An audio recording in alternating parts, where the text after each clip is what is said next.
नमस्कार। मैं शशि कुमार सिंह आपको अपने SK सिंह चैनल में स्वागत करता हूं। हम आप लोगों को क्लास 10th की इम्पोर्टेंट टॉपिक दो चर वाले रैखिक समीकरण पढ़ा रहे हैं, जिसमें एक्सरसाइज 3.2 चल रही है। उसमें कुछ क्वेश्चन हमने पिछली वीडियो में करवाए थे, आगे उसी के कंटिन्यू कर रहे हैं। आप लोग हमारे चैनल को सब्सक्राइब करें और शेयर करें ज़्यादा से ज़्यादा, ताकि उन बच्चों को समझ में पढ़ने को मिल जाए जो किसी कोचिंग से नहीं जुड़े हैं या जुड़े भी हैं तो उनको सवाल सॉल्यूशन मिलता जाए। ठीक है, तो आज के वीडियो में चलते हैं। आपकी एक्सरसाइज है 3.2। क्वेश्चन नंबर रूल्स पहले बता रहे हैं, फिर इसके रिकॉर्डिंग क्वेश्चन होगा। जो आपको रेखा युग्म दिए जाएंगे, जो आपके रेखा युग्म होंगे, उनका अनुपात जैसे पिछली वीडियो में हम निकालते थे। समीकरण a1x plus b1y plus c1 is equal to 0, a2x plus b2y plus c2 is equal to 0 से a1 a2 b1 b2 c1 c2 के मान निकाल करके और हम अनुपात में निकालते थे। अब यहाँ पर कुछ समीकरण दिए जाएंगे, अगर उनकी वैल्यू पहले वाली कंडीशन का पालन करती है, a1/a2 does not equal to b1/b2, तो वो समीकरण कैसा होगा? संगत होगा। दूसरी कंडीशन है a1/a2 बराबर b1/b2 does not equal to c1/c2। अगर इसका पालन करती है तो असंगत होगा। a1/a2 equal to b1/b2 equal to c1/c2, अगर इसका करेगी तो ये संगत होगा, यानी पहले और तीसरे में संगत होगा और दूसरे में असंगत होगा। ठीक है, बस कुछ नहीं करना है। जो क्वेश्चन है आगे, उसमें a1x plus b1y plus c1, a2x plus b2y plus c2 से तुलना करना है और उसका अनुपात निकालना है। अनुपात और निकाल करके जिस कंडीशन को वो पालन करेगी, यानी जिस नियम का पालन करेगी, अगर पहले का करे या तीसरे का तो संगत होगा और दूसरे का करेगा तो असंगत होगा। ठीक है, इतना ही करना है। तो चलते हैं। फिर भी हमने आपको एक क्वेश्चन सॉल्व करके दिखाया है और कुछ होमवर्क में देंगे। कह रहा है अनुपातों a1/a2, b1/b2 और c1/c2 की तुलना कर ज्ञात कीजिए कि निम्न रैखिक समीकरणों के युग्म संगत हैं या असंगत। ठीक है, वही बात है जो हमने अभी बताए हैं कि अनुपात दिए जाएंगे a1/a2, b1/b2 और c1/c2 की तुलना करना है और निम्न रैखिक समीकरणों के युग्म को हमें ज्ञात करना है कि संगत है या असंगत, क्योंकि आपको कंडीशन हमने ऊपर बताया है। तीनों कंडीशन में जिस एक कंडीशन सिर्फ वो क्वालिफाइड करेगा और उसमें से संगत असंगत आपको बताना है। ठीक है, तो चलते हैं। पहला समीकरण है 3x plus 2y equal to 5। पहला है 2x minus 3y equal to 7, समीकरण सेकेंड। समीकरण फर्स्ट में 3x plus 2y equal to 5 का a1x plus b2y plus c2 is equal to 0 से तुलना करने पर, समीकरण 3x plus 2y equal to 5 का a1x plus b2y plus c2 is equal to 0 से तुलना करने पर, अब देखिए तुलना करेंगे। a1 का मान कितना है? 3। ठीक है, a1 का मान कितना है? 3। b1 का मान कितना है? b1 का मान कितना है? 2। देखिए यहाँ पर 1 होगा, सॉरी यहाँ पर 1 है, यहाँ पर भी 1 होगा। ठीक है, तो b1 की वैल्यू 2 है और c1 की वैल्यू -5, क्योंकि यहाँ प्लस इधर लाएंगे तो माइनस का होगा। समीकरण 2 2x minus 3y equal to 7 का a2x plus b2y plus c2 is equal to 0 से तुलना करने पर। तो A2 की वैल्यू कितनी है 2, B2 की वैल्यू कितनी है -3 और C2 की वैल्यू कितनी है -7। ठीक है, A2 equal to 2, B2 equal to -3 और C2 इजक्वल टू -3। अब हम अनुपात के रूप में लिखेंगे तो A1/A2, क्योंकि क्वेश्चन में दिया गया है A1/A2, B1/B2 और C1/C2 की तुलना। ठीक है, तो हम उसको उसी रूप में लिख लिए A1/A2 यानी A1/A2 और B1/B2 और C1/C2। ठीक है ना। A1 की वैल्यू कितनी है 3, देखिए, और A2 की वैल्यू कितनी है 2, B1 की वैल्यू कितनी है 2 और B2 की वैल्यू कितनी है -3, C1 की वैल्यू कितनी है 5 माइनस का और माइनस का 7, माइनस माइनस क्या होगा प्लस। तो 3/2 -2/3 डज नॉट, यानी दोनों क्या है इक्वल नहीं है। देखिए दोनों ये 3/2 डज नॉट इक्वल टू -2/3 इक्वल नहीं है, इसलिए ये किसको फॉलो करेंगे पहले नियम को। देखते हैं आगे।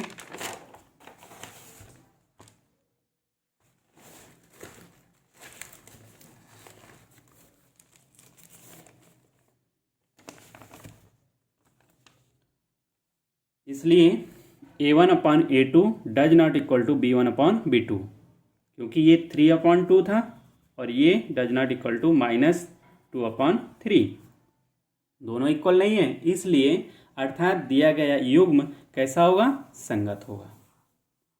युग्म कैसा होगा संगत होगा। ठीक है, अब इतनी बात समझ में आ गई। सिंपल से ध्यान से सुनिए, हम फिर से बता रहे हैं, ओरल बताएंगे। 2 युग्म दिए हैं, दोनों युग्मों को हम पहले युग्म में A1x plus B1y plus C1 equal to 0 से कंपेयर करेंगे, यानी x के गुणांक का मान निकालेंगे, y के गुणांक का, x का गुणांक a के बराबर, y का गुणांक b के बराबर और कांस्टेंट वाला c के बराबर, तीनों की वैल्यू निकालेंगे। इसी तरह A2, B2 और C2 की वैल्यू निकालेंगे, फिर उनको अनुपात में लिख देंगे यानी बट्टे में लिख देंगे, और फिर अगर जिस नियम को वो क्वालिफाई करेगा वही होगा। ठीक है, पहला होगा तो संगत है, तीसरा होगा तो संगत है, दूसरा सिर्फ असंगत है। ठीक है, समझ में आ गया। अब आपको इसी क्वेश्चन के पार्ट दिए गए हैं, देखिए ये इनको सॉल्व करना है। ये सेकंड है, ये थर्ड है, ये फोर्थ है और ये फिफ्थ है। ये आपको होमवर्क में करना है इसी तरह। ठीक है, आगे चलते हैं। यहाँ तक क्लियर हो गया होगा, अगर ना है तो इसमें क्वेश्चन कमेंट कीजिएगा, इसमें हम बता देंगे आपको, वैसे आ जाएगा क्लियर। क्वेश्चन नंबर 4, निम्न रैखिक समीकरणों के युग्मों में कौन से युग्म संगत है असंगत है, यदि संगत है तो ग्राफीय विधि से हल कीजिए। अब देखिए पहले क्वेश्चन हमने बताए थे कि 2 इक्वेशन दी थी और उसमें से हम ग्राफीय विधि आपको समझाए थे। अब यहाँ पर संगत असंगत, पहला तो ये, इसके पहले जो क्वेश्चन थर्ड में करवाए हैं पहले तो उतना करना है। अगर वो संगत है तो उसको ग्राफीय विधि से हल भी करना है, यानी इसमें 2 क्वेश्चन आपको जोड़ दिए गए हैं। पहले आपको क्वेश्चन नंबर 3 जोड़ा गया है और क्वेश्चन नंबर 2 जो आपको ग्राफीय विधि से हल करने वाला उसको, यानी 2 और 3 को जोड़ करके क्वेश्चन नंबर 4 बनाया गया है। तो निम्न रैखिक समीकरणों के युग्मों में से कौन से युग्म संगत हैं असंगत हैं, पहले तो उनको देखना है संगत है कि असंगत है। अगर संगत है तो उसको ग्राफीय विधि से हल भी करना है। ठीक है, अब आपको करना वही है कि 2 रैखिक युग्म दिए जाएंगे और दोनों रैखिक युग्मों में हम पहले उनको देखेंगे क्या संगत है या असंगत। पहला है x प्लस वाई बराबर 5, 2x प्लस 2y बराबर 10 इक्वल टू सेकेंड। दो इक्वेशन दी गई हैं, यानी दो रैखिक युग्म हैं। समीकरण एक में x plus 5 x plus y minus, यानी इसको इधर ले आए तो -5 बराबर 0 का a1x plus b1y plus c1 equal to 0 से तुलना करने पर, ठीक है। अब यहाँ पर तुलना किया गया तो a1 की वैल्यू कितनी आ गई 1, b1 की वैल्यू कितनी 1 और c1 की वैल्यू -5, क्योंकि x और y के गुणांक क्या है 1 1, तो यहाँ पर a और b के मान कितने होंगे 1 1। अब c1 की वैल्यू कितनी है -5। अब समीकरण 2 में 2x plus 2y minus 10 equal to 0 का a2x plus b2y plus c2 equal to 0 से तुलना करने पर, ठीक है। तो यहाँ पर तुलना करेंगे तो a2 की वैल्यू 2, a2 की वैल्यू 2, b2 की वैल्यू 2, c2 की वैल्यू -10, ठीक। इतना क्लियर हो गया, इतना क्लियर हो गया है ना। आगे चलते हैं। अब इसको हम अनुपात रूप में लिखेंगे तीनों को। तो अनुपात रूप में लिखेंगे a1 की value a1 upon a2, b1 upon b2 और c1 अपॉन c2, ये है ना। अब a1 की वैल्यू कितनी है 1, a1 की value 1 upon 2 is equal to 1 upon 2 -5 upon -10, तो माइनस माइनस क्या हुआ प्लस, और 5 2 जा 10, यानी 5 दूनी 10, 1/2। तो तीनों देखिए 1/2 बराबर 1/2 बराबर 1/2, तीनों आ गया। अब ये किस रूल को फॉलो कर रहा है, थर्ड रूल को, अर्थात a1 अपॉन a2 बराबर b1 अपॉन b2 बराबर c1 अपॉन c2 के रूप में है। अब इस रूप में है तो हमने क्या बताया ऊपर, पहला और तीसरा, पहले रूल को और तीसरे रूल को अगर वो क्वालिफाई करेगा तब वो संगत होगा, और सेकंड को करेगा तो वो असंगत होगा। ये किसको संगत कर रहा है, तीसरे को, तो ये क्या हुआ संगत, ठीक है। आगे चलते हैं। अब ये संगत है तो क्वेश्चन में कह रहा है कि अगर संगत है तो उसको ग्राफीय विधि से हल कीजिए। अब क्वेश्चन को आगे सॉल्व करना है, ठीक है। तो चलते हैं, समीकरण नंबर 1 लेते हैं।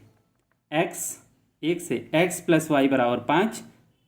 अब हम y को इधर ले जाएंगे, इधर ये प्लस का है, इधर जाएगा तो माइनस का। हमने आपको बताया था अगर एक तरफ प्लस का है तो दूसरी तरफ जाएगा माइनस का हो जाएगा, माइनस का है तो दूसरी तरफ जाएगा तो प्लस का हो जाएगा, ठीक है। गुणा में है तो दूसरी तरफ जाएगा तो भाग में हो जाएगा, और भाग में है तो दूसरी तरफ जाएगा तो गुणा में हो जाएगा, ठीक है।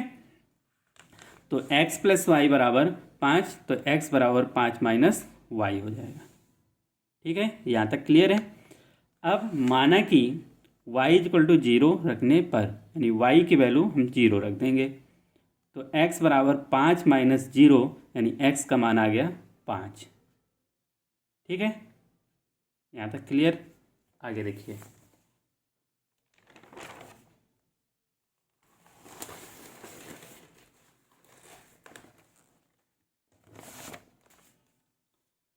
एक निकल आया।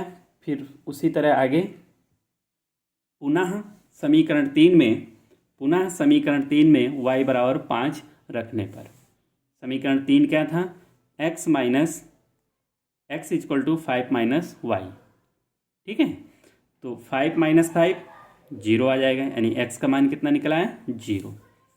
फिर पुनः समीकरण 3 में y बराबर 2 रखने पर x बराबर 5 माइनस वाई, ये 3 है, यही है ना 3, हाँ। तो 5 माइनस 2 यानी 3 आ गया, x की वैल्यू कितनी आ गई 3 आ गई। अर्थात आपको समीकरण नंबर 3 से कितने मान प्राप्त हुए x और y के, x का मान 5 0 0 5 3 2। ये आपका पहले समीकरण के वैल्यू निकल आए। समीकरण दूसरे से देखेंगे, 2x + 2y = 10। 2x + 2y = 10। ठीक है। अब 2y को उधर ले जाएंगे तो 2x = 10 - 2y। 10 - 2y। अब हम x यानी ये इधर गुणा में है तो इधर जाएगा तो भाग में हो गया, यानी 10 - 2y/2। ठीक है। समीकरण नंबर 4 डाल देंगे। अब फिर समीकरण 4 में y = 0 रखने पर, y = 0 रखने पर x = 10 - 2 × 0/2। 2 का गुणा 0 में करेंगे तो कितना आएगा? 0 आएगा। तो 10 - 0/2 यानी 10/2, और 2 से काट देंगे तो कितना आ गया? 5। तो x का मान कितना आया? 5। ठीक है। कुछ करना नहीं, बस रखते जाना है, सॉल्व करना है। ऐसा मान रखना है, x का मान ऐसा मानेंगे जिसमें नीचे वाले से पूरा पूरा कट जाए। ठीक है। आगे देखिए, पुनः समीकरण 4 में y = 5 रखने पर x = 10 - 2y/2। ये समीकरण क्या है? 4। 10 - 2 × 5, y का मान कितना रख रहे हैं? 5।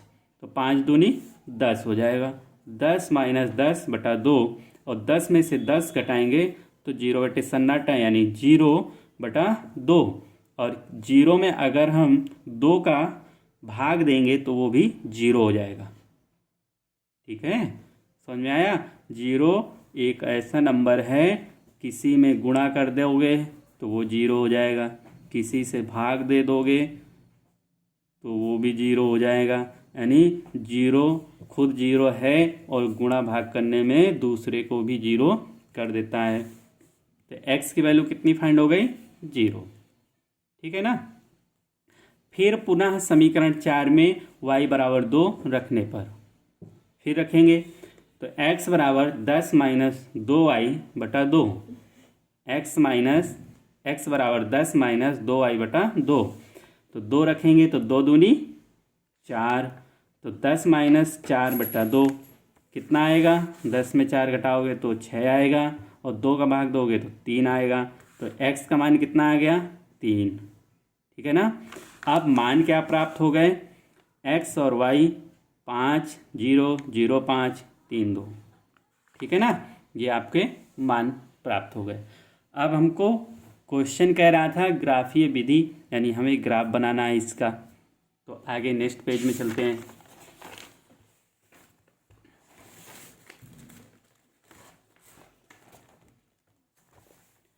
ये देखिए, आगे नेक्स्ट पेज में ये आपको ग्राफ बना है। ग्राफ कैसा होता है? एक्स अक्ष और वाई अक्ष, एक्स अक्ष और वाई अक्ष में तो जितने नंबर दिए हैं उससे ज़्यादा नंबर तक आप इस तरह ग्राफ बना लेंगे। ये वाई अक्ष है, ये एक्स अक्ष है। यहाँ पर 0 है, मूल बिंदु होता है 1 2 3 4 5 6 7 8 9, और यहाँ पर भी 9 10 तक ले लेंगे। अगर अब हमें मान दिए गए हैं एक्स अक्ष में कितना चलेंगे? पहले 5 और वाई अक्ष में 0, तो ये पॉइंट मिल जाएगा, यानी 5 0। फिर एक्स अक्ष में 3, एक्स अक्ष में 3 1 2 3 ये मिला, और वाई अक्ष में 2 तो 3 2 हो गया। फिर वाई अक्ष में 3 1 2 3, और एक्स अक्ष में 2 1 2 ये मिल गया। फिर एक्स अक्ष में 0 और वाई अक्ष में 5, तो 0 यहीं पे रहेंगे और वाई में 5 यहाँ पर। तो ये और ये एक लाइन, तीनों चारों बिंदुओं को मिला देंगे तो ये आपका ग्राफ प्राप्त हो जाएगा। ठीक है। अब आपके इसी के पार्ट कुछ क्वेश्चन है, 3 क्वेश्चन है जो आपको होमवर्क में करना है। ये पहले इसको आप तुलना करेंगे, अनुपात निकालेंगे, और उन अनुपात को पता करेंगे कि वो संगत हैं या असंगत हैं। असंगत निकलेगा तो छोड़ देंगे वहीं पर, और संगत निकलेगा तो उसको आप फिर ग्राफीय विधि सॉल्व करेंगे। ठीक है, और जो क्वेश्चन नहीं आएगा हमें कमेंट कीजिए, हम फिर नेक्स्ट वीडियो में आपको सॉल्व कर देंगे। ठीक है, आशा करते हैं कि आपको ये समझ में आया होगा। आगे धीरे धीरे हम आप अपने वीडियो का टाइम और बढ़ाएंगे और क्वेश्चन सॉल्व करवाएंगे। एक ही वीडियो में कोशिश करेंगे कि एक एक्सरसाइज कंप्लीट करें, क्योंकि जल्दी से जल्दी आपका चैप्टर और तीनों यूनिट पढ़ा दें। ठीक है, थैंक यू, मिलते हैं नेक्स्ट वीडियो में, धन्यवाद।